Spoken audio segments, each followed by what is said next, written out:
तो आप सभी का स्वागत है हमारे YouTube चैनल जिज्ञासु रमाशंकर पर। आज हम बात करेंगे बिहार विधानसभा चुनाव पर। बिहार विधानसभा चुनाव मुख्यतः भाजपा गठबंधन और महागठबंधन के बीच में है। महागठबंधन में कांग्रेस हो गए, राजद हो गए और वीआईपी पार्टी यानी विकासशील इंसान पार्टी। मगर ज़्यादातर जीत की संभावना भाजपा के पक्ष में, जो कि एनडीए गठबंधन है। कारण साफ है, वही नीतीश कुमार का अपना जो एक 20 साल का जलवा बरकरार है वह आज भी है। आप जानते हैं कि 20 साल पहले लालू प्रसाद के जंगल राज था, उसी के डर के साए में लोग जीते थे और अब उससे मुक्ति लोग पूरी तरह से पा चुके हैं। मगर नीतीश सरकार की यही एक उपलब्धि है कि वह पिछले कई वर्षों के साथ भाजपा के साथ सरकार बना रहे हैं और भाजपा उनको सरकार बनाने में पूरी तरह से सहयोग करती है।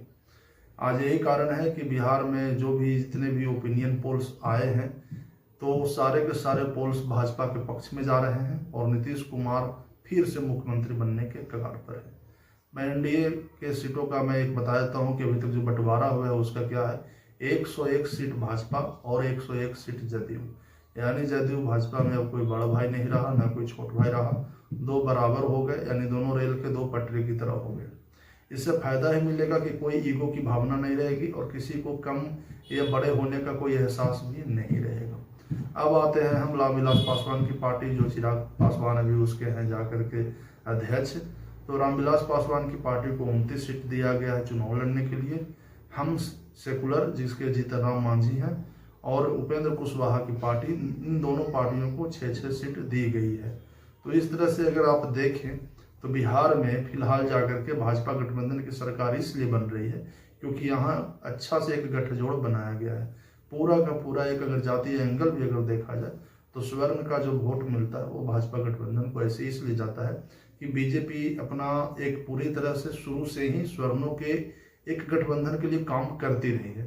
नीतीश कुमार को सभी तबके के लोग वोट देते हैं, कुछ मुसलमान लोग भी उन्हें वोट देते हैं। और अगर देखा जाए जाकर के पिछड़े एवं दलितों का, तो भाजपा खुद पिछड़े एवं दलितों का मसीहा बन चुकी है।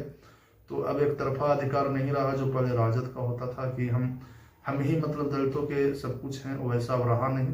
तो दलितों के वोट पर एकाधिकार किसी का नहीं रहा। दलितों का वोट अब भाजपा को भी अच्छा खासा मिल रहा है।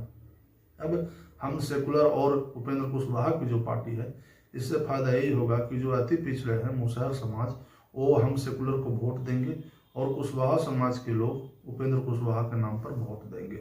तो भाजपा गठबंधन पूरी तरह से मजबूत है, हमें इसमें कोई कमी नहीं दिख रही है।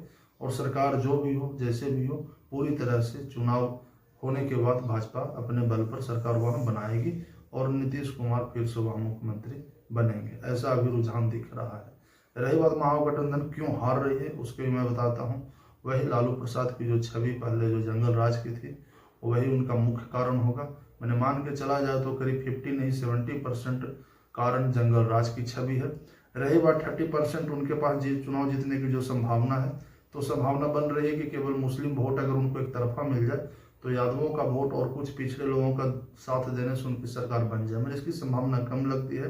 बिहार में अगर देखा जाए तो लगभग में 15 से 17% के बीच में मुस्लिम आबादी है। तो अगर मुस्लिम आबादी उनको पूरा वोट भी अगर देगा तो 15% से कुछ ज़्यादा नहीं होगा, तो ज़्यादा वोट पड़ेगा। यादव की आबादी लगभग में बिहार में मानी जाती है 10% से कुछ ऊपर। तो अगर 10% यादव भी अगर उन्हें वोट देंगे तो वे लगभग में मात्र 25% जाएंगे। और अगर कुछ अति पिछड़े का भी वोट अगर जोड़ लिया जाए तो अधिकतम मुझे लगता है कि करीब 40% से नीचे ही रह जाएंगे। पर भाजपा करीब 40% से ऊपर वोट ला करके लगभग में मेरे ख्याल से 45% से ऊपर वोट आएगा और उसकी सरकार बनने के चांसेस है। तो ये मेरा अपना पर्सनल विश्लेषण रहा, जिसमें से भाजपा गठबंधन क्यों जीत रही है और तेजस्वी यादव का महागठबंधन क्यों हार रही है, इसका ये मैंने एक विश्लेषण किया हूँ। फिलहाल चुनाव के रिजल्ट के बाद क्या होता है वो तो एक वास्तविक आ ही जाएगा, पर मेरा अनुमान ऐसे हवाई नहीं है, मेरा अनुमान जमीनी तथ्यों पर है। आप किसी से भी अगर जो राजनीतिक विशेषज्ञ है वह भी यही दावे के साथ कहेगा कि बिहार में नीतीश कुमार फिर से आ रहे हैं और तेजस्वी यादव को शायद फिर से 5 साल के लिए संतोष करने के अलावा कोई दूसरा रास्ता नहीं बचेगा। फिलहाल मेरे YouTube चैनल को आप लाइक करें, सब्सक्राइब करें और हाँ, वीडियो अगर अच्छा लगे तो कमेंट सेक्शन में हमेशा स्वागत रहेगा और शेयर भी कर दें। धन्यवाद।